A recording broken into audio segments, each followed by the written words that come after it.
Podcast right now we're here. It's episode 190, 10 episodes away from the season finale. Series finale. I'm sorry, series finale. We're live? Oh yeah, we're live? Yeah, we're on the air? Is it real? Yeah, it's a soft start. We've been live for that whole conversation. Yeah. How are on the podcast today? We got a $1,000 Kevin. Also on the podcast today, we got a nice little Carl boy. Treat your mom right. Welcome to the podcast right now, you slimy dirtbags out there in podcast audio entertainment land. My name is John, and as I said, episode 190. How are you guys doing? Tell me about your day. What is your day like? Have you had a day? Carl, what is your day? I did some schoolwork. I wrote a discussion board response, but then I also I had to write a letter, a negative letter, and it just had to be like structured professionally. And like a Karen email, something you would write at work. Like someone offers you like a job maybe, or you sent you like a proposal for something, and you just have to reject it. You have to do it nicely. Not sound like a real jerk about it. Yeah. Yeah, professional. Can you give us a little professional? You give us a little taste of that? You got your letter there, or you got it open? I got it right here. Yeah, actually. give us a little piece. Let us down easy and professionally. Yeah. Let me. This got an A, by the way. Stands for awesome right, in academia world. Dear Mr. Brangus, thank you for your submission to Bethesda Game Studios. We appreciate the time and effort you put into the proposal for DMV, the video game. You show promise as a game designer, and clearly you have a bright future ahead of you in this industry. Unfortunately, due to staffing and budget constraints, we are currently unable to greenlight your proposed title. This was a tough decision to have to make, Mr. Brangus, as your idea is far ahead of its time. We will keep your information on file and may reconsider in the future if budget and staffing requirements align. Please do not hesitate to send us your ideas. We are always open to new game ideas. Oh, that's bad. I got 100 on it, but she should have taken points off for that. That was redundant. Good luck with your future endeavors. Sincerely, Carl, Bethesda Game Studios. I like it. You don't use a last name in a professional setting? Carl? Oh, it's there. It's there. Okay. It says Charlbury. You just didn't want to leave it. Okay. We don't want the audience members to come find you. Yeah. Sounded pretty clean. There's a lot of weirdos out there. Oh, yeah. Yeah, pretty clean. I got funny points for Brangus and DMV, the video game.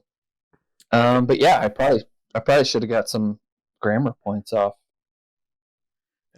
Being hard on yourself. I think the point of the assigned. Yeah, I get it. I know how to write a professional email. Yeah, I think you aced it. Yeah, I wouldn't mind. I know how to write an unprofessional one too. I wouldn't mind a really fleshed out, fully funded BMV video game, or DMV, whatever. That would be kind of interesting. Like there'd be just getting there, and then getting your spot in line, and then there would be a bunch of mini games while you waited, like playing on your phone, not making a lot of eye contact with some of the other people there, especially kids or anything that are there waiting. Look through some of the pamphlets. You could collect those for unlocks or whatever. There could be random enemies or whatever, every 20th person in line flips out every once in a while, and you have to identify them beforehand, cut it off at the pass, or put them down once they get out of line. Yeah, you'd have some hotheads there because they're not patient and they're not interested in waiting, and you would have to use sort of a conversation mechanic to avoid a battle at first. Yep. Be a stealth way to handle it, and then if it fails, then you have to throw down. That would be cool. And then like when you get up to the desk too, if you don't have all the right documents, those would be like the mini games, similar to Friday the 13th or whatever, like trying to start the battery, where you have to kind of you'd have to you get like a little window of opportunity to depending on how bad your documents are. Right. Some places call it BMV. That's weird. Mm-hmm. Yeah, the Bureau of the Motor Vehicles. I think the one I went to is a BMV. Yeah, I think it is BMV. It's by state. Yeah, I think Ohio has BMVs. I don't know why. Yeah. I've got a pretty substantial BMV story to tell, actually, if we want to get right into that. Let's do it. Holy shit. So yeah, my license has been expired, right? Since like August. But then they extended it for the pandemic, through like this month. So last week I was trying to get my license renewed. It was actually like 2 weeks ago. And actually had to do it because I was going to do some driving at camp. So it was like the day before I leave for camp in Colorado, and my license is still busted. So I have to get to the DMV that day. And I get there, get in line, plenty of time. The office isn't going to close. All this stuff is good. I've got what I think are good forms of ID. I get up to the desk, kind of show them my old license, give them all my other shit. And we're a couple minutes into it. So I thought like if they were going to be like, oh, your license is expired, we would have that conversation up top. But we get into it, and then the lady's like, yeah, this is expired. And I'm like, oh, yeah, but it's cool because of the COVID extensions. And they were like, no, that was through July 1st. And I was like, oh, because I thought it was like July 31st. And they're like, nope. I'm like, oh, so what do we do now? They tell me to go across the hall to like the written test area, and that basically now I have to start over. I have to get a permit. I'm 16 again, is what they tell me. So yeah, I was like pretty well fucked. So I took the written test and got eligible for a permit, and now I have to like go back and apply for that and all this other shit. So anyway, that sort of screwed our whole driving the kids in Colorado plan. Yeah. So I called Joel, and I'm like, hey, we got a big problem. I don't have a valid license, and I can't get one before I come out there tomorrow. He's like, oh shit. So we kind of rethink our plan, and we're like, well, there's going to be another adult flying in. He's just coming in later. So I guess we'll pivot to him driving. I can round up the kids. We'll try to make the whole thing kind of faster, whatever. So that's going to be the plan in my mind. But then Joel calls me back like 2 hours later and says, oh, hey, so I talked to the person at the rental car place, and they said it's fine. I was like, what? He's like, yeah, they said it's no big deal. Don't worry about it. They'll just make a note on the reservation and you're good. So I'm like, oh, all right, that's crazy. That's awesome. Carl looks rightfully confused. He's on I'm mute. Suspicious. Yeah. So yeah, the next morning, I'm like the first one to land in Denver. I get there at 7:30, get to the rental car place at 8, and mosey on up to the counter, hand them my expired ID proudly. I'm like, it's under, here's the name, whatever. And the guy looks at me, he's like, yeah, sir, this is expired. And I'm like, oh, yeah, but see, my friend called in and talked to someone, and they said it's fine. So, it's no problem. And the guy was like, no, it's not fine. Like, no one's going to rent you a car without a valid license. And I was like, oh, yeah, that does sound, sounds more realistic. Like, that's the now. one thing that you actually just need. That's really the only thing you need is a valid license. Yeah, we don't have the ability to circumnavigate the law. Yeah. So I called Joel just to get the name of the person he talked to, and he came up with April. So pretty clever fake name to, conversation you never had to just make up on the spot. He's also one of these. If he really had. Or I was going to say he's also one of these man-child type dudes, and Teenage Mutant Ninja Turtles comes to mind when I hear April. So I think maybe he probably just finished a cartoon or something. He was like, it's April. Last name's O'Neill. She typically wears a yellow suit. Or he just shifted his eyes around the room and saw like a box or a figure. A lunchbox or something. Yeah. So I would have, I mean, personally, I would have, even if the conversation had happened, I would have forgotten the person's name. I wouldn't remember something like that. So. Yeah, I mean, you might have asked for it in this circumstance. I guess in this circumstance, you're doing a pretend thing that's like illegal, and they shouldn't be letting you do it, but they are pretend world. So anyway, I'm just kind of sitting there like, well, fuck. I guess we go back to Plan B now, and the guy at the counter is like, well, I would tell you to hop online and try to renew it that way, but it's like it's so far expired. I don't know if it's going to work. And my old ID is a Colorado ID, so it makes sense now. He's like, you could go into an office, but you're probably going to go in and talk to someone with it being that far expired. So I hop on like the Colorado DMV or BMV or whatever, and start trying to renew my license, and I keep timing out or whatever before I finish the process. Like my signal's no good. So I asked the guy like, hey, can I get the Wi-Fi password? He's like, Wi-Fi password? Yes. Could I have the Wi-Fi password? And he says, oh, we don't have Wi-Fi that's like for people. And it's like, all right, fuck you. And so I ride back to the airport on the shuttle.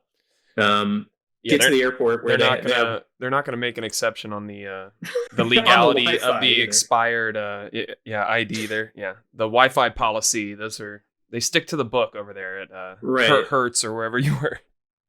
It was someplace. I love that you couldn't even just.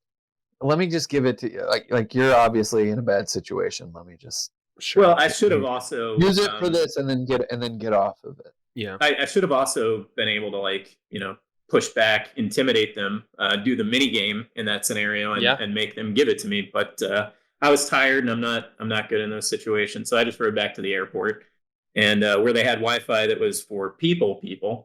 Get on the Colorado DMV website, and in 10 minutes. For $30, I renewed a Colorado license without talking to anyone, without going into a thing. Renewed it to an address where I used to live, and they mailed it to me in Columbus. So if you've ever lived in Colorado, you can just renew your license to that address, and they'll mail it anywhere you want.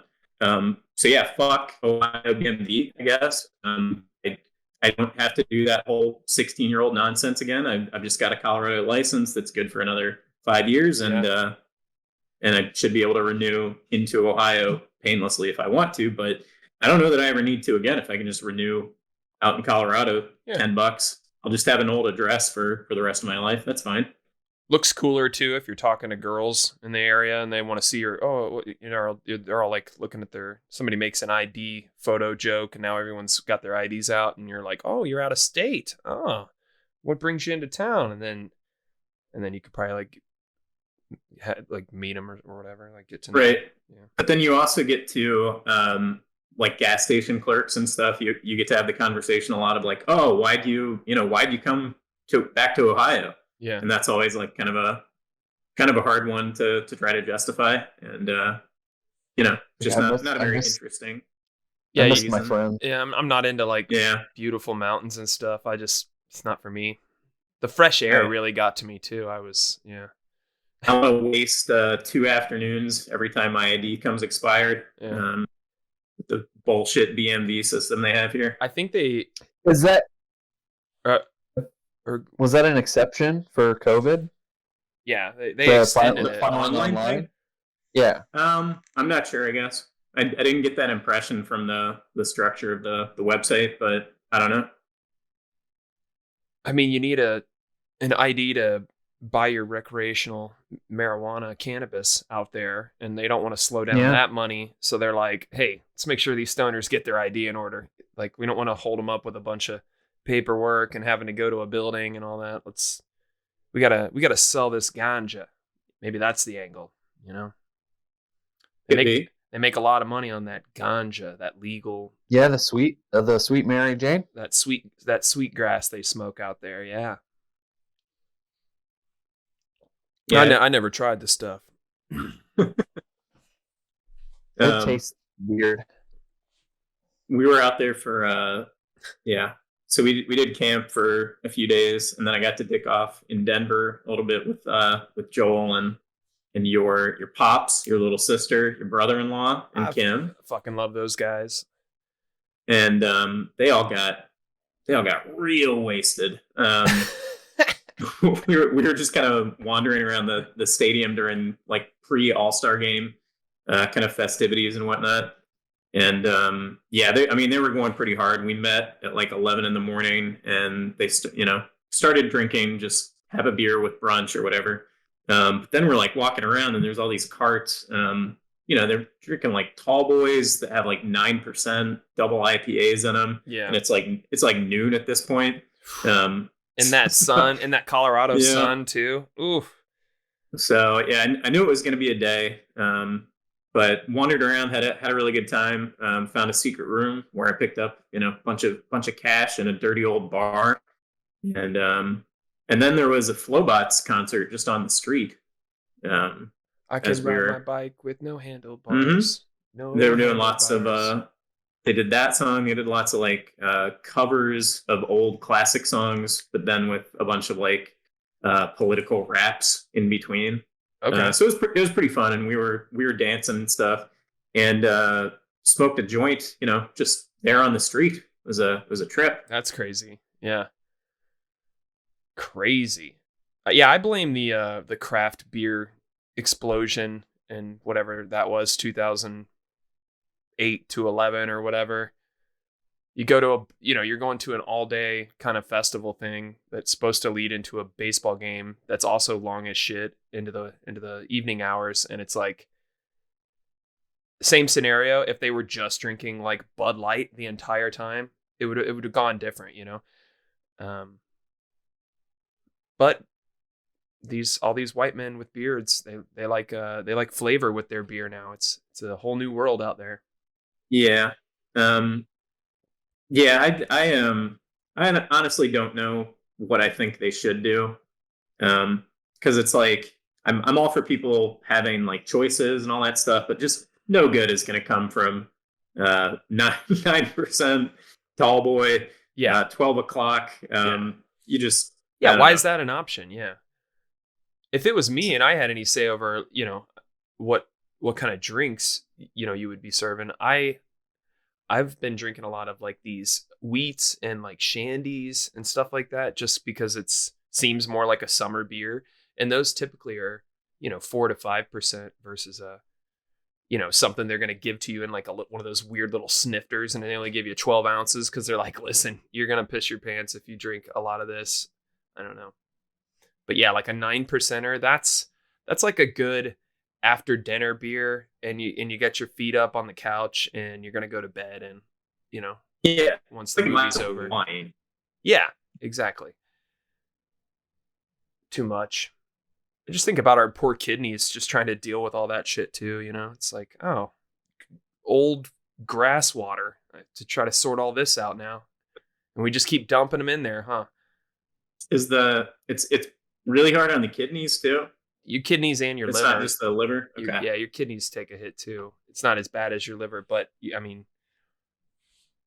yeah, I'm a doctor, so I am a doctor though. Oh, what was I gonna say? Yeah, love doctor. With the whole, I'm gonna go back to the April lady who told Joel that it was fine, come on down. As soon as he said that to you, did any spider senses tingle in your Kevin brain that said like, wait, hold on, or did he say it and you were like, oh, cool? So he didn't give me the name at first. He just kind of told me.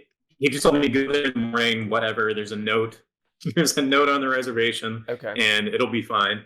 And I was like trying to think of a way that maybe that made sense. I don't know. I wanted that to be true. Okay, so that'll I didn't really occur to me that I was going to have problems until until the next morning. Yeah. When I was actually riding there, and I was like, wait a minute. And yeah. Gotcha. He's such an energy, that man, that I don't know. He's just a good salesman. Like if he Mhm. says something, or if he's trying to hype something that he wants people to go to, like you listen to Joel and you're like, okay, yeah, let's go. This will be great. Yeah, he. I think his heart's always or almost always in the right place, but Yeah. he does every once in a while just make things up out of Yeah. thin air. Yeah. And I think it's like to he likes to put you in positions that are going to be like interesting or challenging in some way. Yeah. Which is which is kind of cool. Again, almost always or most of the time or whatever. But every once in a while, you're like, you should have just disclosed what actually happened here. Yeah. That would have put us in a better spot. But and I would have hey, respect for you down the road. You know what I mean? Well, I wouldn't need to fact check, everything that I can fact check. Yeah, it's the old boy who cried wolf, It's the man who cried shark. Got to keep an eye on that Mako swimming in the shallows. Black eyes, black like a doll's eyes. Yeah. But yeah, you're back from Colorado. Carl's getting an education. I'm blowing out tires left and right. I blew a tire today. It cut my ride in half. Kind of bummed me out. Why did you switch to the shades? I don't know. I didn't like how my face was looking on this screen in front of me. I guess I don't have to look at it. I don't have my glasses on today, and I have a kind of an ugly face. You know what I mean? I mean, I know what you mean, but I thought you liked your face. Well, I wish it was less ugly. Well, it's I think God. I had a couple of edibles too earlier, so I'm also kind of like, what are we doing right now? We're just talking on a podcast. Okay. Yeah, I mean that's probably the way the rest of us should feel, also. But yeah. No, you can put them back on. I just, I didn't know if you were. No, you're right. I do look handsome, and I'm going to keep them off. Yeah. I think God only gave you that face because he knew that you could handle it. Yeah. Yeah, he was like, I'm not going to give this to some coward. Let's give it to somebody who can really wear that thing. Yeah. Yep. I like it. Yeah. But yeah, that's been, I mean, this is no new, no new thing for me, but the edible marijuana and exercise, I think, are just a match made in heaven. Any kind of exercise, any kind of dosage. Have fun out there, kids. Yeah, I brought back 6 packs of edibles from Colorado. Oh, I'm always torn. You're brave. Always torn about how much to pack. Nah, nothing ever happens. You can just pack it and take it. Just throw it. Yeah, if you throw it in a checked bag, I don't think I would want to put it in a carry-on. And I mean, you probably could. Yeah. I don't mess with like trying to bring flour and stuff because I think that's another level of detectable whatever the fuck. Sure. Candies are pretty hard though. But yeah, edibles, they're just, they look kind of like they're the size of medicine bottles and whatever. And it looks like a little, chocolate brownie, and it quacks like a little chocolate brownie. Hey, what's the problem, officer? So I went with 6 this time, and yesterday I popped one of the THC CBD 1-to-1s. Okay. And that's when I took my ride we had kind of a disjointed route bike ride yesterday. Yeah. And I popped one of those guys before my section of it. And yeah, it was, just super, super leisurely riding around like downtown bridges and streets and stuff more than I usually do. Yeah. And yeah, just chilling the whole time. Yeah. Not a care in the world. Just, and you're, I don't know, I get into my head and it's almost meditative. Even if I'm listening to a podcast, but especially if I'm listening to music, you just think about like, yes, what I'm doing right now is what I should be doing right now. Like this all is clicking into place, and then you'll see a deer and you're just like, God damn it. It's the beauty. It's a little tear comes out of your eye. You've been there. Yeah, I really went for it on my ride yesterday. I did 20 miles, but I did it at a pace of 16 miles per hour on average. And so it's a long distance. I can do 16 on my 16 average on like my typical ride, which is 15 miles. and it's a bit of an ass kicker, but the X factor this time around, besides the edibles, it was this band that I just started listening to called La Dispute. It's super emo and kind of cringy, but I really like it. And it's hard, you know what I mean? It's kind of that post hardcore emo whatever kind of mid 2000s. Yeah, Thrice vibes for sure. Thursday vibes kind of. Yeah. Silverstein just like and the dude has I think a cool voice.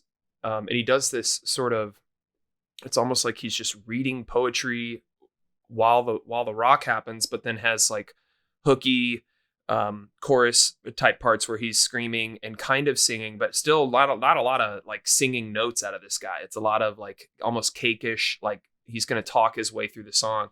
And the writing is really good. It's all real dark, and it's all about, loss and losing love, and just, the tenets of a quality sad boy. And like he's got this song written to the husband of his ex-lover and telling him like, don't even think about messing it up with her and all this, or like it just gets real violent. It's anyways, I'm jamming. And yeah, what a difference music made on just my mentality going forward on the ride, or that day, and that type of music or something. But the planets aligned, and I just was like a half mile into my ride, and I was like, what if I just really kicked my ass today? What if I just never slowed down? Is any chance I had to chill out or rest, don't do that and push harder and just David Goggins the whole thing. And so that's what I did. And I got back, and like I got off the bike, and I was like wobbling and like couldn't stand and stuff, like just tried to hurt my legs, and it didn't happen. So it was cool. My average heart rate on that ride was, I think, 168 or something like that. Oh wow. Yeah, that's super high. That's high. And it was hot out too. And then I peaked at 190 or 195 or something like that. This sounds like a dumb idea. Yeah, you did. Dangerous what I did. Yeah, but I'm alive. Well, do you go one earbud or two earbuds when you're on your bike? I do two. It's mostly trails. I mean, and I'm typically going faster than anybody else on the trail, so you pull one out for the traffic parts. No, I usually hit the light. Use your eyeballs. Hit the light, and then I keep my head on a swivel, because I have almost got hit before, but I saw it coming. You know what I mean? It wasn't to do with anything of not being able to hear anything, but and the headphones I have, they allow a lot of, like I still hear the wind, and I still hear birds and stuff, like when I'm listening to, podcasts or whatever. So, well, people should, don't take the lights for granted. Ever. You should always be looking. That cross street on the Olentangy Trail where it crosses North Broadway. Mm-hmm. Like I've ridden up to that before and like had the red light, and then seen somebody from 100 yards away, not 100 yards away from the light, just going straight through the red light at like 50. And I'm not going to say she was an older Asian lady, because it doesn't matter. Doesn't matter. But, I've seen it happen, and anybody could have made that mistake. Yeah. It's I'm not trying to get hit by a car. That would be the worst. There's really only one. It's 5th Avenue, south of me, and that's like the one where I really gotta, like, I'll follow the lights and the walk signal, because the trail kind of goes on to the crosswalk, and then the trail resumes after that intersection. But it's something I've learned just from driving in some of the areas near where I live over here, Morris and 161. It's like, if you're at an intersection and the light turns green, I don't go. I like give it a minute, and I creep out, and I'm like, okay, is everyone cool with what the light says now, right? Like, we're good. Okay, now I will creep over the, through the intersection. So I kind of handle it the same way when I'm on my bike.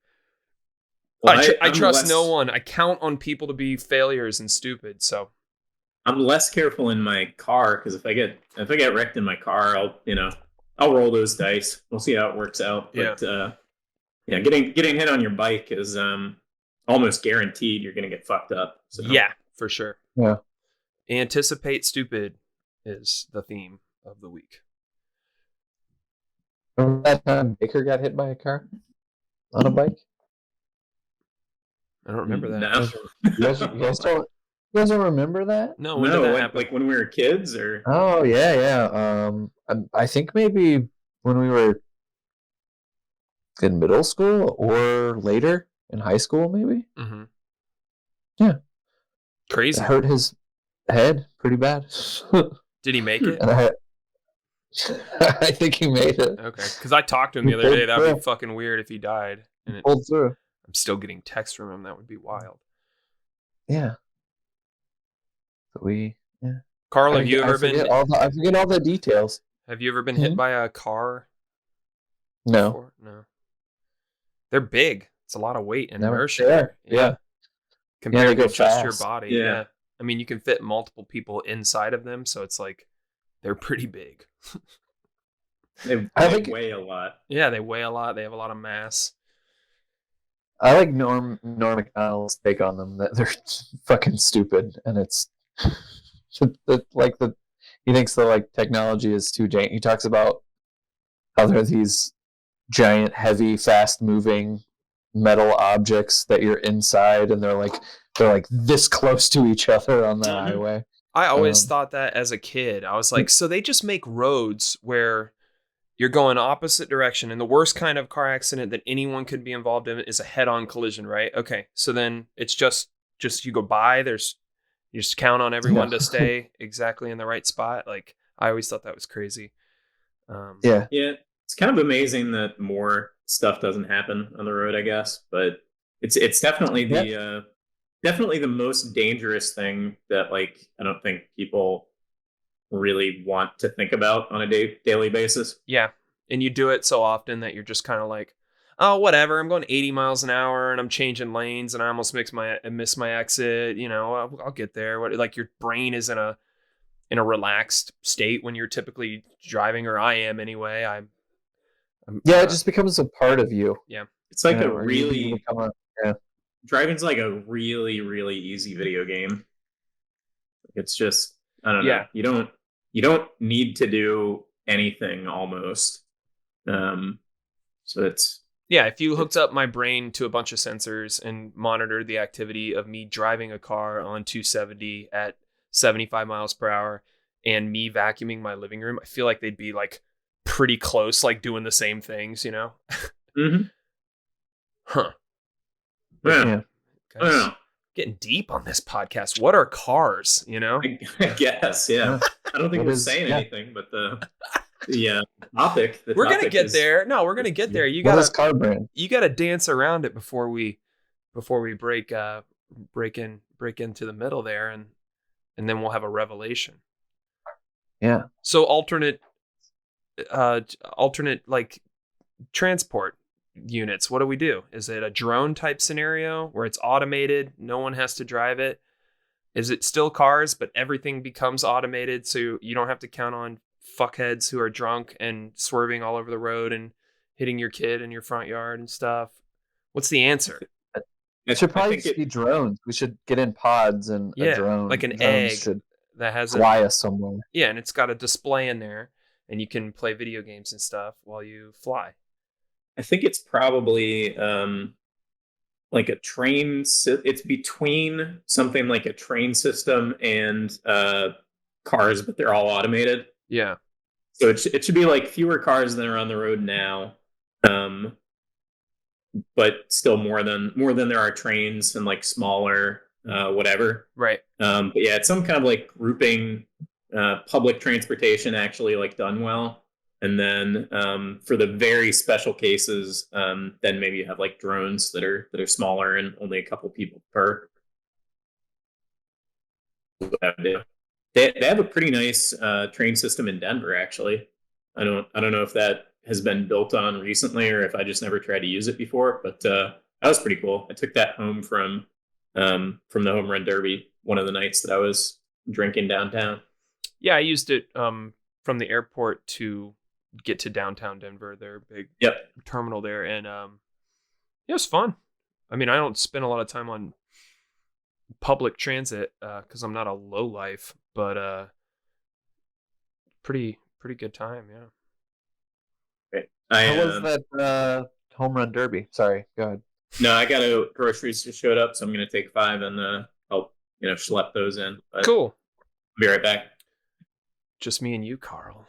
What do you want to talk about? Oh yeah, I may have just gotten a text from Joe. Oh, no way. Yeah, so for the listeners, we thought we had a Joe joining us today, but then him and I went and saw a Motley Crue, Ozzy Osbourne, and Iron Maiden cover band last night, and he got himself pretty shit-faced. Did he get fried? He got pretty juicy, pretty loose. Did he get handsy? Did he get yeah, the whole time. We joined another friend of the podcast, Corey King over there, and so for the first band before Corey got there, he was like, he insisted on sort of like playing drums on my back, kind of like I'm just gonna pat you on the shoulder over and over to the rhythm. And Joe now, yeah, at the show last night, and then out of nowhere he just slipped a spine punch in, and I'm just like, all right, hold on, no, stop, man, just fucking personal space, don't touch me anymore, And then we meet up with Corey, or Corey finally gets there, and then now he's beating all over Corey's back and stuff. I'm like, dude, no one wants that. All right, it's fun for like a solo or something. Hey, buddy, look, I know the solo and I'm proving it on your back, but you don't have to. Golden Bear was doing that to Joel the night that we hung out. Like we were playing cards, and every time Joel beat John Hill in a hand, he would like sort of pummel him in the ribs. Yeah. And like mostly jokingly, but Golden Bear's a larger fella.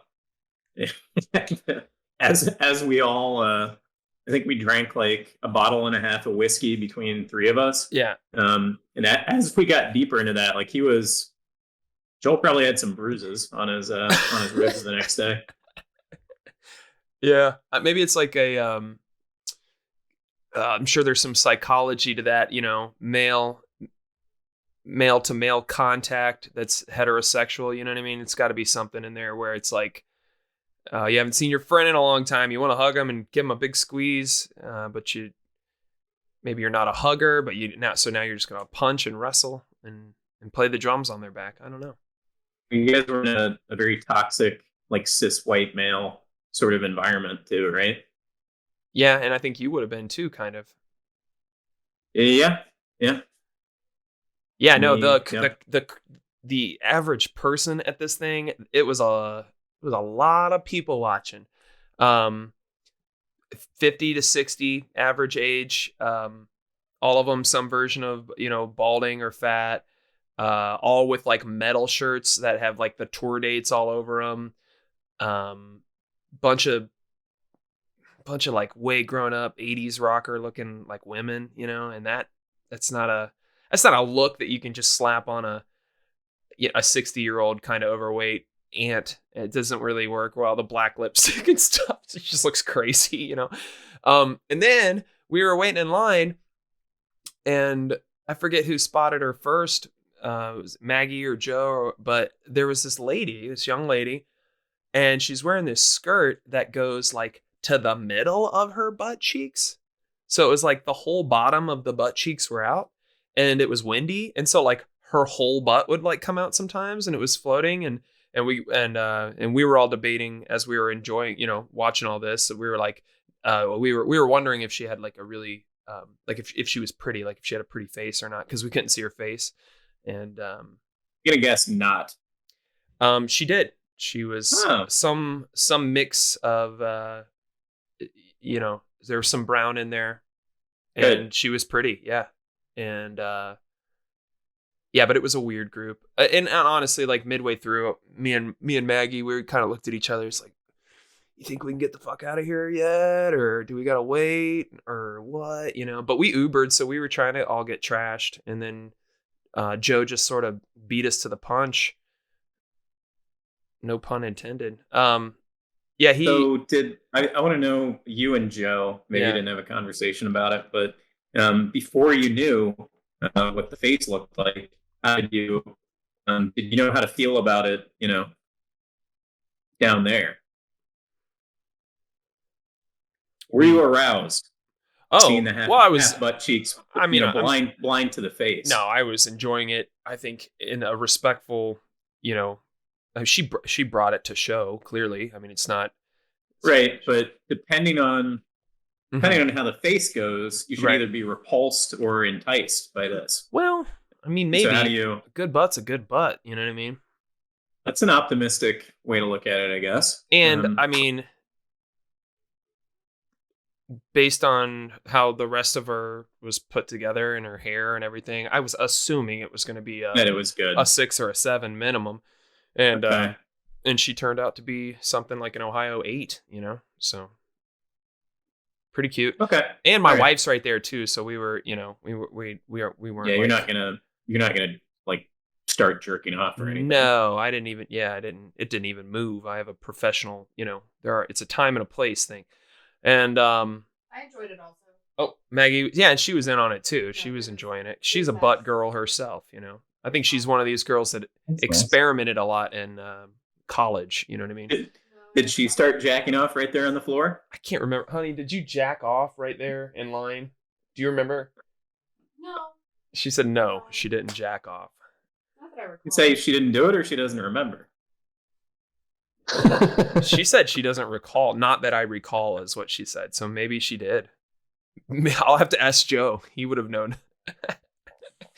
Holy shit. So yeah, Motley Crue, Iron Maiden, and Ozzy Osbourne, and Ozzy started and they did, Crazy Train. Dude looks kind of like Ozzy and has like the hair and the big coat, kept doing Ozzy poses. And I was also cracking up at some of these washed up 80s rocker boys that were there, and they were filming like the entire, like multiple songs in a row, filming it on their phones. And I suppose people do that at concerts just in general. There's always like, it seems like 7% of any big crowd, they're just going to hold their phone up and kind of record a lot of it or take a lot of photos.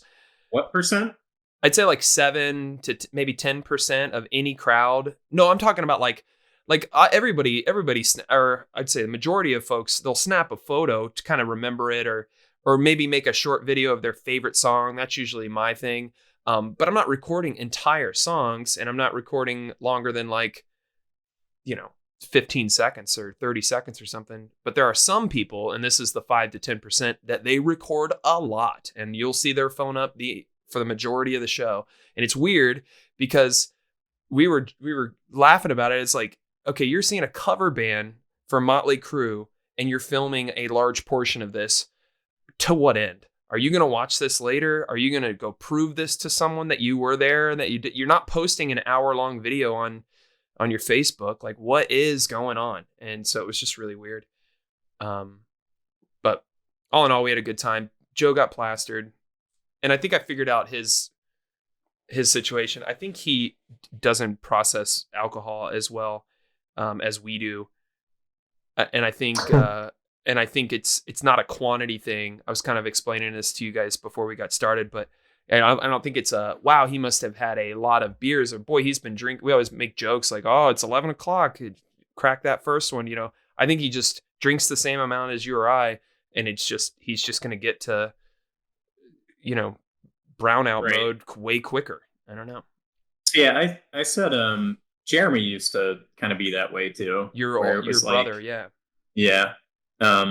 Where he would be like 1 or 2 beers in and just kind of turn drunk. Yeah. And then that was kind of the level he would operate at as he continued to drink. Yeah. I think I think Jeremy and Joe are drinking more than we are, but yeah, I definitely agree that they have something where they get into that mode easier. Yeah. And harder. It's a dangerous drug, that alcohol. But even when I'm like tipsy, topsy turvy, not like I could fall over or barf, or if I laid down I'd go to sleep instantly. Not that far, which I try not to do that anymore. That's a young man's game. But when I'm when I'm trying to drink, like I was last night because we Ubered, and I'm like, well, I want to earn that. I want to earn that Uber, yeah. And still, I'm putting very clear sentences together, and I'm not staring into the middle distance with a furrowed brow, just not saying anything for 45 seconds straight while everyone else is talking around you. He just goes into like dark mode when he gets that shit canned. I don't know. But we did. Said we heard from him today. Yeah, record, he's right? Good. Yeah, listeners know he's made it through one more night at least, and he's fine. And everybody's metabolism is going to be different. And I don't know. I'm sure you guys know someone that. Well, yeah, Kevin, you mentioned Jeremy, but Carl, you ever hung out with anybody that it's just like, Jesus Christ, you're already there. You've had like a couple drinks. Like, what is going on? You ever hung out with anybody like that? Yeah, you named 2 of them. There you go. Yeah, you lived with Jeremy for a while, so yeah. Yeah, that's the 2 that I remember. Yeah, off the top of my head. Interesting. Some people can hold their booze. Some people can't. I can with these seltzers. I don't know. They're not like low alcohol content. They're like 5, aren't they? They're like a beer, right? Yeah, I think they're like around 5 typically. So that's not nothing, but that's not a goddamn double IPA New England style or whatever. Yeah. So sometimes I do feel like the gluten or whatever it is, like something about a 5% beer that has a lot of hops and stuff does make you feel a little bit more out of it than a seltzer, which tricks you. Maybe it's just the color or whatever, but tricks you into thinking that there's not really anything in it except for the water and the alcohol. Little placebo, maybe. Tastes like a soda pop. Yeah, no harm here. It's clear. What could happen? So yeah, especially like if you're in the sun or something like that. All the hops of the wheat stuff just seems like it. It has like an inflammatory effect or something. That probably all sounds like pretty pseudoscience-y, but it does kind of feel that way. Yeah, I'm sure that probably makes sense, right? I mean, you're eating or you're consuming way more alcohol on top of, a loaf of bread versus a normal beer amount of alcohol on a beverage that's like, what are the calories on those usually? Like 90 calories for one of those or something like that? Yeah. They don't even put the calorie information on IPAs and stuff. It's like, no. Don't think about that. Don't worry about the 2,000 calories in beer you're going to consume. Just drink it and get drunk. Yeah, just have a good summer. What are you worried about? I think I might be getting there on IPAs where I'm just fucking sick of them. Like I don't want to. I don't know. Even a good one, I'm not sure I don't want it anymore. Yeah, I have mixed feelings on those. It's so much of what is available at like grocery stores and stuff is an IPA. We've talked about this on the pod before, but I like variety. I like a bunch of different types of beers, and usually, if depending on where you're at, your options are like at that place last night, that venue we were at, which I'd never been to. It was up by the Continent, which, oh my God, that place is completely derelict now. It is. I think I saw a tumbleweed. It's crazy. The place is called King of Clubs.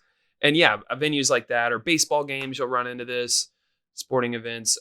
It's like we got a couple good like craft beers, both IPA, or you can have like a Michelob Ultra, like the nothing in between.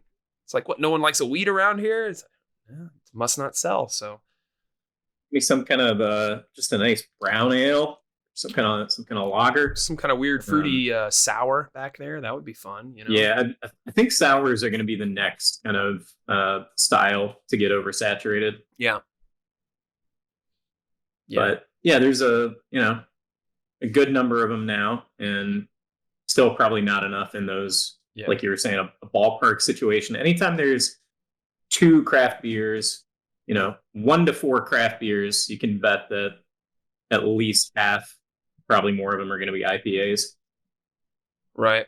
And then like with, a Coors Light, a Miller Light, a Bud Light, a Budweiser, a Michelob Ultra, I feel like those are all like Coke and Pepsi. Like those are literally all the exact same beer, but it's just like a brand thing. It's like, no, we always had Budweiser at the house. We never fucked with that Miller Lite bullshit.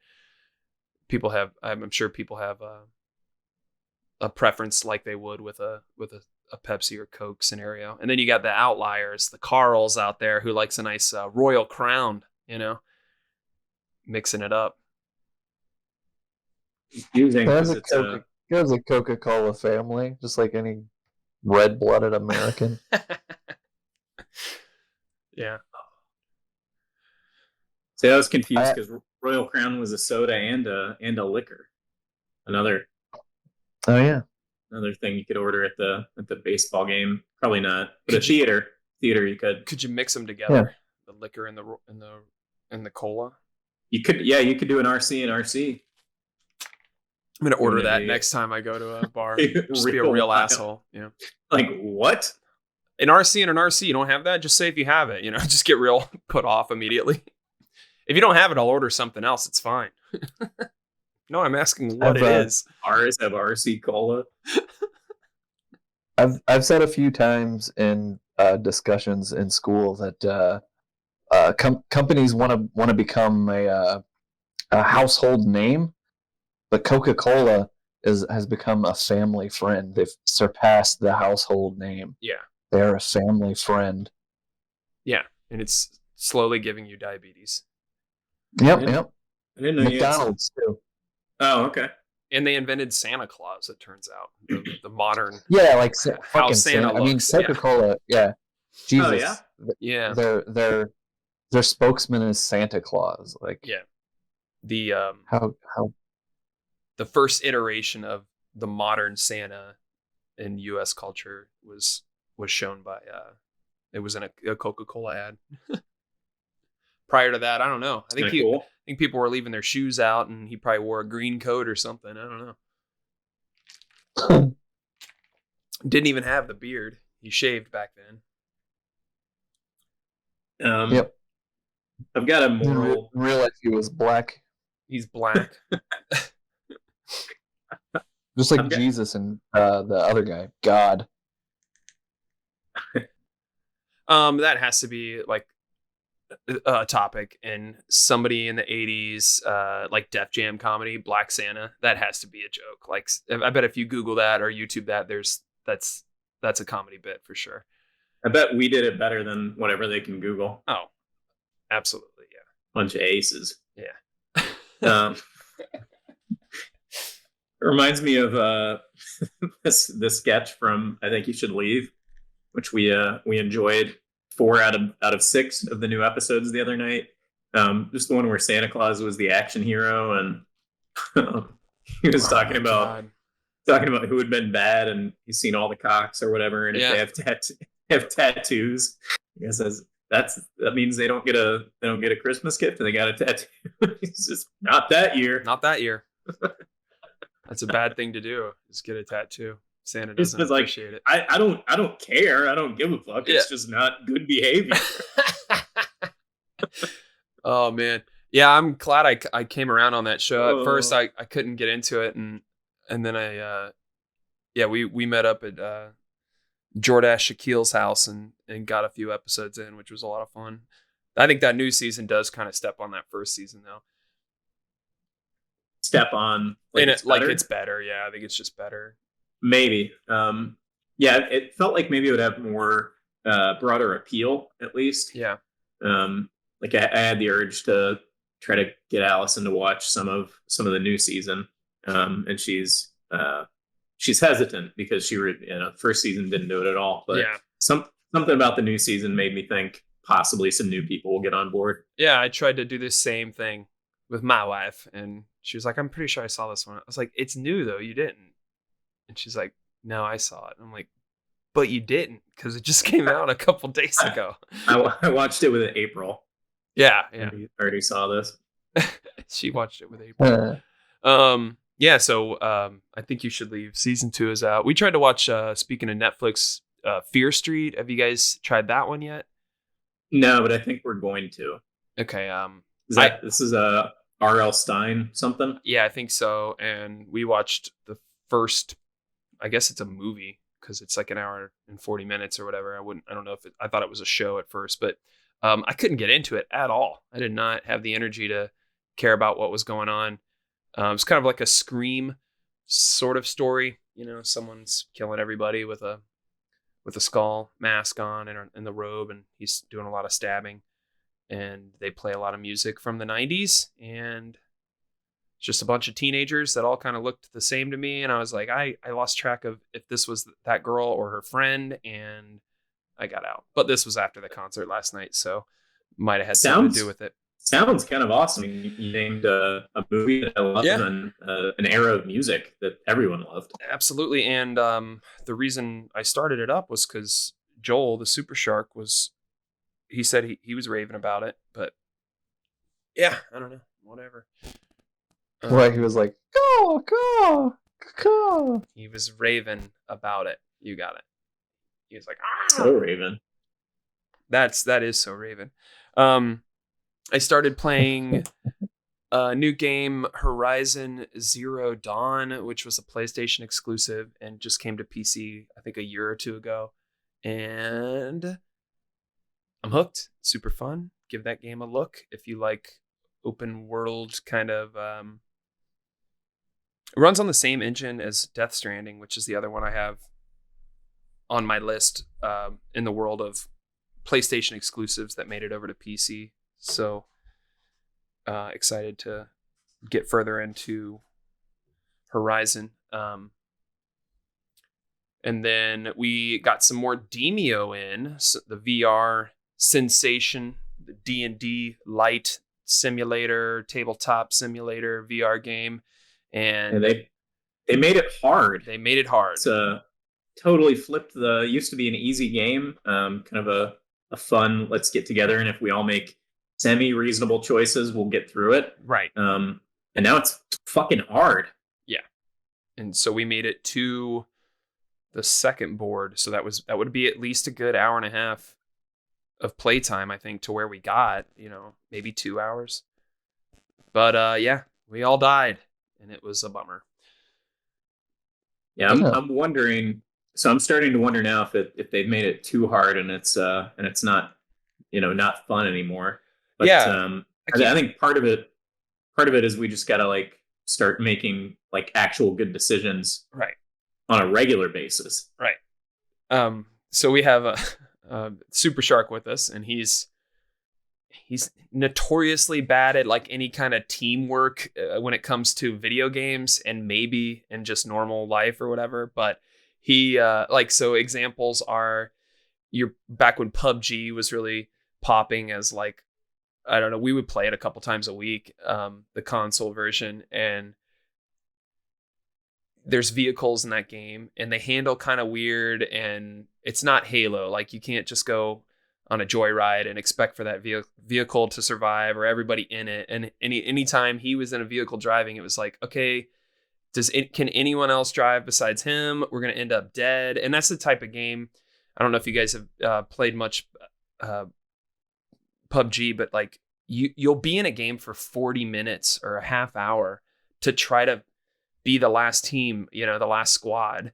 And when you invest that much time per game and then you die because Joel wanted to hit a cliff edge at 75 miles per hour, and then it flips our vehicle, and then 2 of us are downed and we're all low on meds, and it's then the wall comes in and now you're in the poison part of the map, and we're how did we get here? Why is this shouldn't even be happening right now. You should have driven us to our destination in a safe way and be ready to fight and get out and if we needed to. It was just shit like that. And so we're playing Demio a couple nights ago, and in the game it's like a bone, Carl, and so you can give them to enemies, and they'll fight for you for 3 turns. It'll make them turn friendly, and he's lining up his move, and he throws one of these bones at a gas lamp, which is an item out on the map that typically you shoot with an arrow or zap with a lightning bolt to explode it and then cause like an area of effect attack and do damage on multiple enemies at once. And he throws this bone at a gas lamp. It explodes all over him. I think kills him. Or no, he doesn't kill him, but then he followed it up with another really stupid move, Kevin. What was it? I don't remember it. But I just remember that he was standing next to it, and he thought that it was going to make the gas lamp disappear. Was the story we got? Yeah, and so there was the healing fountain was right after that. So in his one move, he throws a bone, damages the shit out of himself. It's still early in the round. Me and Kevin still have full health, and then he runs over and he gets this like super rare fountain that heals and revives everyone on the team. And it's like, no, why'd you do that? No, like we needed to save that. So it was just funny because he's, max level on the game, but still every once in a while he'll do some real silly shit. It's like, dude, we need you to mix it up. If we need you on our team for this whole round, if we want to win. If not, and we just want to be silly, if it's silly time, then let's do that. But I want to win tonight, So yeah, the new module has been out for a few weeks. Demio's the game. If you have any VR headset, I would give it a look, especially if you got some buddies to play with. But I've also been told that the community is pretty chill if you go in and just play with random people. And the new module, the Rat King, is proven to be tough. So, you playing anything? Anybody else playing any games? Anything new? It's not really new, but I mean, not new, but I mean, like new to you. You know what I mean? I started a new Breath of the Wild run. Okay. Katie's got a Switch here. Going to be starting. That game is just still so great. If you haven't played it and there's a Switch near you or a Wii U near you, get it and play it. Right. We got Animal Crossing. I haven't started that yet, but I'm gonna. Okay. I heard that one. I didn't put any time into it, and my daughter liked it, and I know our buddy Zane played it a little bit, but I heard that one kind of plateaus out like after your first, few sessions where it's just like you're kind of doing upkeep type shit, and there's really not, I don't know, I heard there's not a lot there after, the first few hours. I don't know. Could be wrong. Katie was still hearing people rave about both of those games. Yeah. That was why we got it. I think she has friends that play Animal Crossing. Okay, cool. And then you can visit each other's islands. Yeah. That'll be cool.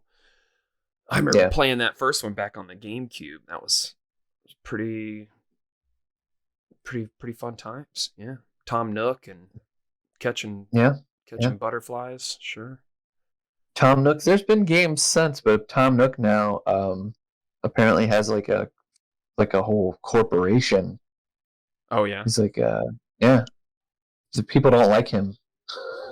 He wants his money. He wants those bells. Yeah. You better pay that money back. Yeah. Otherwise, he'll go through your garbage late at night because he's a raccoon. That he is. Well, anything else, boys? But this is going to be fun. Getting for that. I watched Space Jam last night. Oh, how was that? Did you guys see this yet? Yeah, we didn't do movies really. It was all right. I like how they set this one up. It's like a multiverse thing, right? Yeah. Spoiler alert if you don't want to know. I don't. Do you guys care? I mean, I'm gonna watch it. You don't want to be spoiled? Okay. I like the way it's set up. I just don't like the way that there's a lot of parts that were executed, I think. How's LeBron? Is LeBron a good actor? I don't know if I've ever seen him in anything. Okay. Yeah, he was great in it. He was good in Trainwreck. That's all I remember him from. Trainwreck, that's right. I knew he was in something, but that was like a little cameo. I don't think he. Yeah, I mean, it was a comedic part where he had to act a little bit, and it turned out well.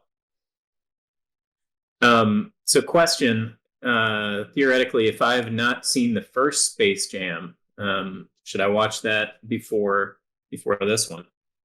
Have you not seen the first Space Jam? Mm-mm. Kevin's not seen a lot of movies that everybody. You don't have to. It's a fun movie, though. I would this though. It's fun. Yeah. Well, if There are assuming ref- that I'm going there to are watch both references. of them at some point, should I do the first one before Okay. Yep. The Toon Squad. Why'd they spell I tune give wrong? it a 7. I give it Oh, 7 that's fishing poles. high marks. Yeah. Yeah. So I I bought had fun. some. I had a lot of fun. I bought some Space Jam cereal, and it's supposed to be Boo Berry, but I think they went a lot lighter on the berry flavoring of the regular parts of the cereal. Yeah. But there's a cartoon, and LeBron plays for the Toon Squad, but they spelled it wrong. Why is that? It's spelled like a musical tune. Yeah. No. Oh no, TUNE. Yeah, that's how- Yeah. Yeah. That's how the Looney Tunes is spelled. Yeah. That's just how they've always spelled it, I guess. Yeah. Oh yeah. He's not a cartoon. He's a Looney Tune. All right. Okay. All caught up. Merry Melodies, Looney Tunes. What's going on? Yeah. So I've got an ethical or a moral dilemma to share with you guys. Okay. I was hoping Joe would be here for this, but I had a crisis a couple weeks ago with my Apple Watch and my move streak. Oh yeah, you told me about this. Oh no. Yep. So what happened was 10 days ago I'm leaving for camp, whatever, the next day, and I got a new phone because my old phone was a piece of shit, and I needed new battery, all that stuff. So I've got a new phone, and it's like 4 or 5 in the afternoon, and I unpaired my watch from the old phone to try to pair it with the new one, but it took a very long time, and basically I was like 550 out of 610 on my move goal when I unpaired my watch, but then I had to leave, and my watch died, I think because it was far away from, it was doing all the processing itself. It didn't have a phone it was paired to help. And so while I'm out at a baseball game, my watch dies. I get home at like 10 o'clock and try to pair the phone and the watch together so that I can get some exercising in. But it has all these updates, and I'm just watching the minutes tick away. And eventually we get like it's 11:50, and I'm like, all right, if I don't get it now, like I have no chance of closing this out. And it goes past midnight without my watch and my phone being paired, and the move streak had died. Ugh. So, and you had like 300 some days. How many days? Yeah, I was at 324, 325. So Carl, that's 300. That's almost a year of closing his calorie goal, stand goal, and exercise goal every day for that time. Yeah, that's cool. But just, on the thing, like you did it, you got those steps in, right? With the baseball game and everything. There's right? no question I would have gone over the move goal.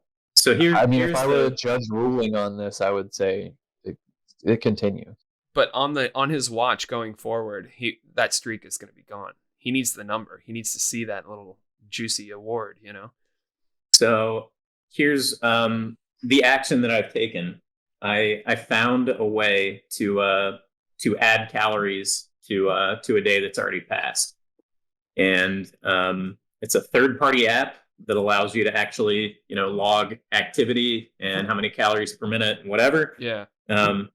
And then you use that in conjunction with just setting your phone. You change the date on your phone from like automatically make it whatever the real date is to the day that you missed your stuff. Yeah. And then you can log a workout. That's what I've done. And it seems like everything now is restored. It's telling me that my current streak is 335. Okay. I haven't used that app to reconstruct anything other than it was that day. I'm confident I got the calories, but I feel like some people are gonna look down on this. Like my move streak now is a little bit of an asterisk next to it. Yeah. And so I just want you guys to tell me everything is okay. I think it's okay. I think in those circumstances, and I trust you to be honest about it. I mean, I'm a little worried because while this was happening, I was hanging out with Joel. And so I'm sharing this whole saga with him, and including the solution. Oh, and now, no. As if he needed any more tools in his arsenal to fudge the the goals. Grease up those numbers a little bit. Yeah.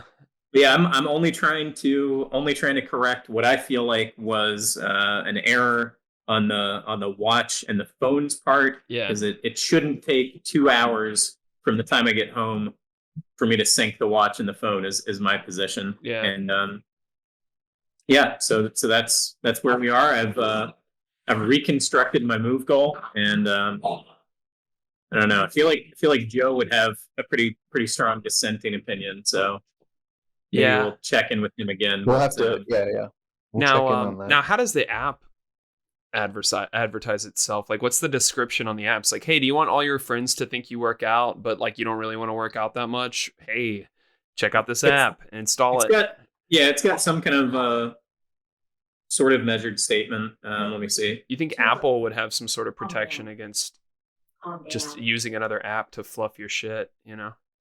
Yeah, I heard there's one called Swimtivity that you can do this with. The one that I have is Fit Manual. Okay. And so here's the kind of disclaimer, the little pop-up it has when you launch the app. It says, "Thank you for purchasing.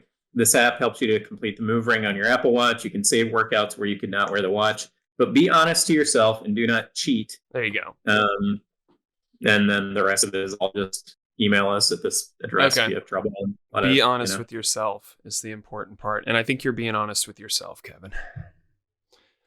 I feel like it was a very special circumstance, but yeah, something was going to be missing though.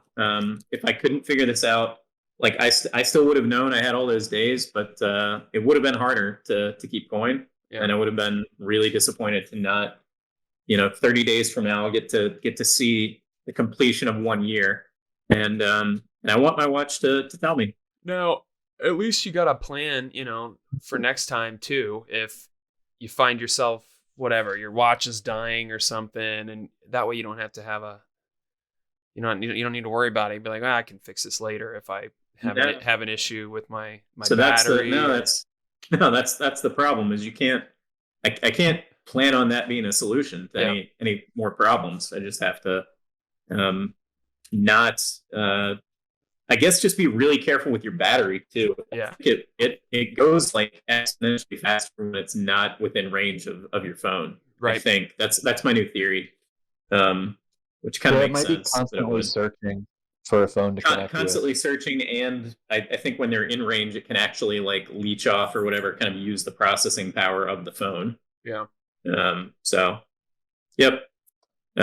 Just be more careful in the future, and that's the challenge is to not cheat myself now that I know there's a way to rewrite history. I think you'll be all right. I think you understand why it's just good to get up and move around. You know what I mean? I don't think you want to. You paid for the app too. Like, I think as far as karma is concerned, you were penalized for it financially to fix it. And then you just fixed it and you haven't used it. Yeah. You haven't used it for evil. I don't do the streak thing. I'm like, hey, if I get 2 weeks in a row and my watch wants to tell me, good for me. But if my schedule's weird, or I'm going to have to put out the family or do something to get exercise in or something. Right. There have definitely been days where like I knew that it would be better for my like health or body or whatever if I just didn't work out that day. Sure. Yeah. Like it would be much better for me to like take the sleep or whatever. Yeah. So it is kind of an interesting thing that the watch sets up where I'm committed to a streak. For sure. So yeah, occasionally I'm like doing the wrong thing and the harder thing. Just because I want to see that number keep going up. Yeah, and it makes you sort of change how you think about, your time and stuff. Like, okay, I need to maximize calories for this amount of time, so I hit this goal. What is your current move goal right now? Are you an 800 boy or a 700? Yeah, 610. 610. Okay. Yep. It's I don't know. It can help you, but I think it's also like our buddy Zane has like some ridiculous streak too. That would just stress me out because I feel like, I don't know, every single day I got to make sure, and there's no, it's a goal where that's a goal where you're not allowed to fail. You know what I mean? And I think a healthy goal is, not expecting to fail, but being realistic about, hey, if I'm not feeling well or I'm sick, I'm not going to go run on my treadmill, Yeah, I mean, goal making is like a huge kind of area we could spend, weeks. I'm terrible at it. Of that. Oh yeah, I'm terrible at it. But because all it necessarily does, hey, calm down. All it necessarily does is like get you closer to the goal, but it doesn't maximize calories necessarily. If I had a move goal that was 20% higher, but the expectation wasn't that I was going to do it every day, like I could, I could be burning more calories doing more activity that way. But yeah, because I'm going to hit my move goal every day, like there are probably fewer days where I'm going beyond the move goal by a whole lot. Just kind of, I don't know,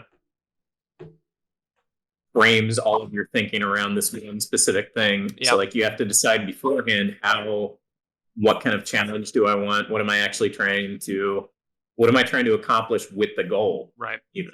Right. Yeah. Goal of the goal. Goal setting. Yeah.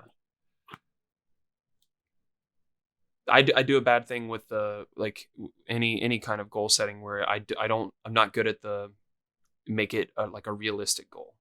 Anytime I set a goal, I always do the whole aim for the stars, and then when I'm short, it's like, okay, I failed and I tried, so I'm not even gonna update the future goal. It's just like I'm done with this now. You know what I mean? It's like I blew it, so game over.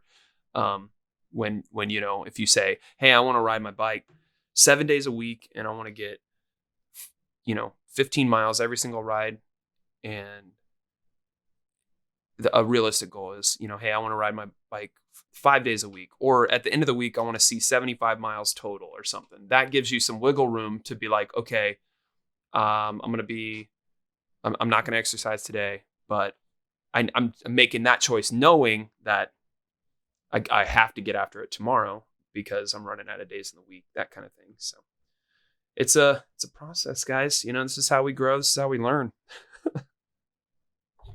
Sorry about that. I had to get up for a bit. And I ran Kevin's scenario past Katie, who said she's fine with it. Oh, good. At the end, she also said, at the end of the day, who are you reporting to? You. Well, yeah. Except, I mean, there is a little bit of a competition between the friends, I would say, like implicitly.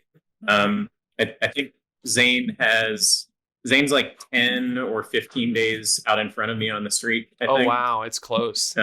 So there's a little bit of a who will blink first, and like technically I've already failed according to the original run of the technology. Yeah. What does Zane say? I haven't talked to him about it yet. Maybe we should phone him in. He'll find out. When he hears the pod. I don't think anyone listens to this, but yeah, we'll just talk to him and report back. Yeah, for sure. Because he's another one and we toss it in Joe's crawl space. I was gonna say he's another one of those like religious about the watch. You know what I mean? I started that way, and then I was just like, well, hold on, I'm still kicking the shit out of old John, so you're doing fine, buddy. Don't be so, I don't have to be taking a walk after work 30 minutes before midnight running, trying to get the rest of my rings, Did Tyler catch my situation by any chance, or is he just showing up? I think he just popped in. He just TKG, muted. Did you hear that? No. All right. Hey. Yeah. So basically, I had a long move streak on my watch, and then my watch's battery died, and I wasn't able to like pair my new phone to my watch in time. So my move streak got fucked up.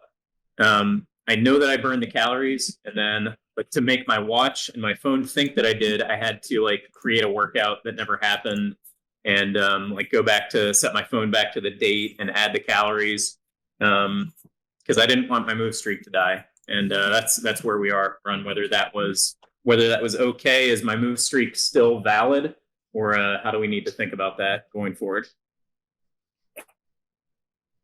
My puppy is very aggressive. Hey, Any thoughts, Tyler? TKG, it's probably just playing Dota. Yeah. special guest. I think Playing. Oh, you guys continue. I'm playing. No, I think you're fine, Kev. I mean, you made the streak up to this point. What's one day of cheating, you know? And I wouldn't have had to cheat that day if the phone didn't take an unreasonable amount of time to pair with the watch. Right. I think you're fine. I burned the calories. I think it's good. I think you're good.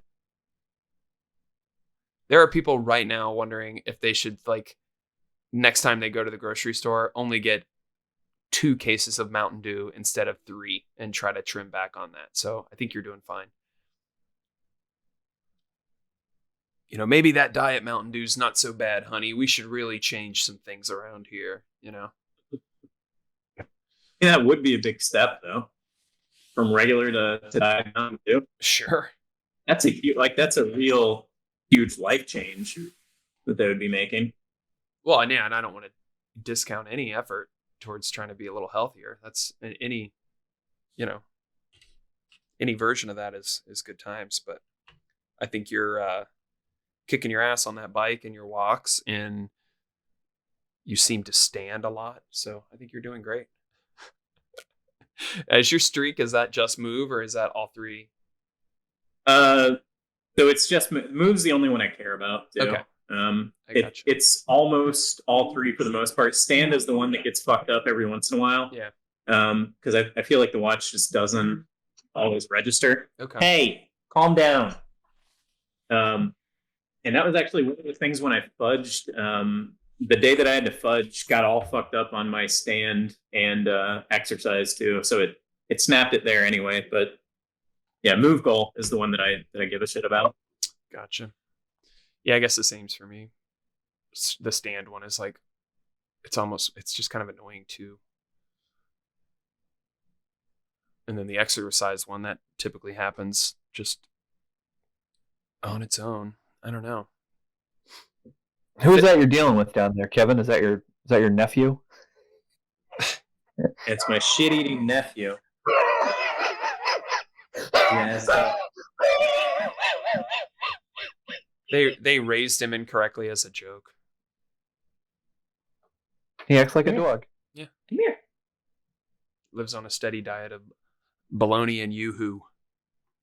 Well, the puppy doesn't seem like he wants to hold still long enough to show up on camera, but he's doing better. He's got lots of energy. He's fucking with Monk. So yeah, I think he's in the clear and not going to die of the dreaded parvovirus. Good. Yeah, that'd be a bummer. A little false start with a cute puppy. Oh, there he is. Hold still for a second. Cute puppy. I want to pet that dog. That is a cute boy. But yeah, he's very, very rambunctious, and so we're hoping Monk will kick his ass the appropriate amount so that he doesn't end up being like I don't want him to be a biting dog, because it's kind of funny and annoying now, but eat some kid's head off later. Sure. Whew, does he play with his hands or does he bites? He does bites. I mean, he does both. But yeah, he like kind of loads up and then comes at you with the paws. Yeah. With the paws. But he does a lot of nipping, especially with Monk, and he'll get like it's a like feedback loop or whatever where he'll get more and more excited. And so he'll start out like growling a little bit, and then if that goes for a couple minutes, sometimes he'll be like kind of like he'll be worked up and almost frothing at the bites he's putting into her. She just takes it because she's she's too nice. So she kind of just like moves her head for a really long time, and then every once in a while she'll kind of put a paw down on him and just dominate him a little bit. So would like to see a little bit more of that. But he could still be a nice dog, I think. Keeping our fingers crossed. Just hopefully he's grateful. He respects you for all you've done, all the quarantining and the medicine and the back oil massages, all these, There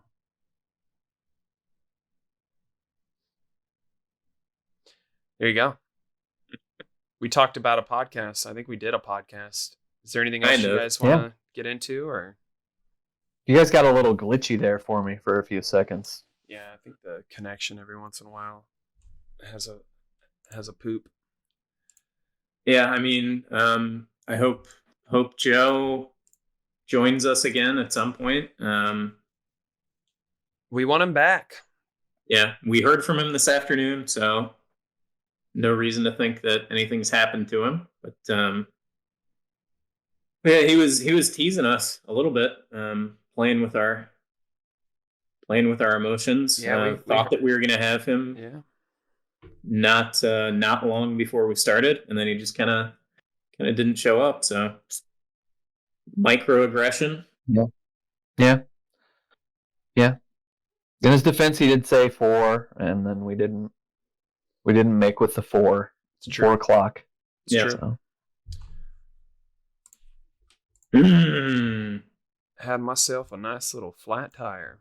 Not happy about that. Flat tire on the van and my bike right now. I got all these tires to sort out. So what is vandalizing your tires? Yeah, I know. Maybe I upset someone. Seems impossible, but you never know. Yeah.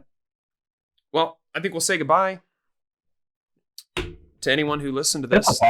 Yeah, thanks for hanging out with us. Podcast right now, episode 190. If you enjoyed the episode, you can find us podcastrightnow.com. All the links there for the Twitters and all the other ways you can reach out. If you have a good idea or you yourself would like to be on the podcast, please reach out to us. We're always looking for new and interesting people to talk to. Contact Joe on Twitter. Yeah, get a hold of Joe. Tell him that he is required on each and every episode of the pod. Kevin, Carl, nice talking to you guys. Hope you have a good rest of your night. And yeah, be safe out there, everybody. PCRN. A podcast.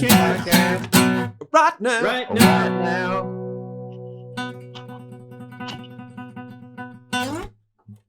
It's a podcast.